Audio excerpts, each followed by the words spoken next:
Hi everyone, I'm physiotherapist Dr. Darshi Desai and I'm working in 21st Century Hospital और आज मैं आप सभी लोगों को बताने वाली हूँ कि फिजियोथेरेपी क्या होता है और कब कब हमें एक फिजियोथेरेपिस्ट की ज़रूरत होती है। फिजियोथेरेपिस्ट एक ऐसे डॉक्टर होते हैं जो आपको ट्रीट करते हैं, आपको कोई इंजरी हो और इलनेस हो, उसके बाद की जो आपको लाइफस्टाइल डेवलपमेंट की ज़रूरत होती है, आपको रोज़ कैसे चलना चाहिए, रोज़ कैसे काम करना चाहिए और वो करने के लिए आपको कौन सी एक्सरसाइजेस करनी चाहिए, कौन सी ट्रीटमेंट्स होती हैं हमारे अंडर। आप सभी को पता होगा कि आप कोई फिजियोथेरेपिस्ट के पास गए होंगे तो वो आपको एक्सरसाइज प्रिस्क्राइब करते हैं, उसके साथ साथ आपको मोडालिटीज भी देते हैं जिससे आपका पेन कम होता है और आप एक नॉर्मल एक्टिविटी कर सकते हो। हमारी जो भी फील्ड्स होती है वो बेसिकली लोगों को लगता है कि हम लो बैक पेन के पेशेंट्स को ट्रीट करते हैं, नेक स्पॉन्डिलोसिस के पेशेंट्स को ट्रीट करते हैं, एंकल स्प्रेन होता है, ये सारी चीज़ों को तो हम ट्रीट करते हैं along with our pain modalities, along with our manual therapy and along with our physical exercises prescription.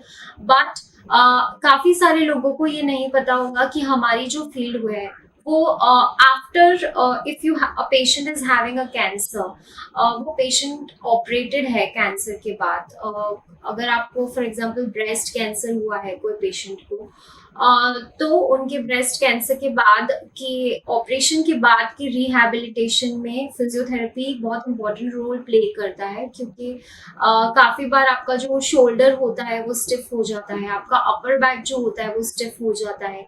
ये सारी रिहैबिलिटेशन में फिजियोथेरेपी का बहुत इंपॉर्टेंट रोल प्ले होता है। सेकेंड जो फील्ड है वो है गायनेकोलॉजी। ये फील्ड में प्रीनेटली बहुत सारी एक्सरसाइजेस हम पेशेंट्स को प्रिस्क्राइब करते हैं ताकि उनका जो प्रेगनेंसी पीरियड हो वो एकदम स्मूथ चले। उनको पैर में अगर स्वेलिंग हो रही है तो वो कम होती है, लो बैक पेन होता है वो कम होता है। सो ये सारी चीज़ें जो है वो बहुत सारे लोगों को नहीं पता है। थर्डली न्यूरो न्यूरो की जो भी फील्ड है हमारी, न्यूरो रिहैबिलिटेशन फील्ड होती है फिजियोथेरेपी में। फॉर एग्जांपल किसी को लकवा होता है तो उसके बाद उनका जो रिहैबिलिटेशन होता है उसमें फिजियोथेरेपी की एक्सरसाइजेस, फिजियोथेरेपी का एक जो प्रोटोकॉल होता है वो उनको ठीक करने में बहुत ही ज़्यादा इम्पोर्टेंट रोल प्ले करता है।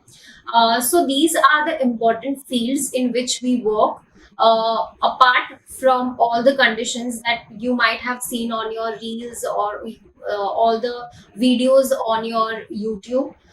ये सारी कंडीशंस में फिजियोथेरेपी की रिहैबिलिटेशन का बहुत ज़्यादा इम्पोर्टेंट रोल प्ले होता है। Thank you.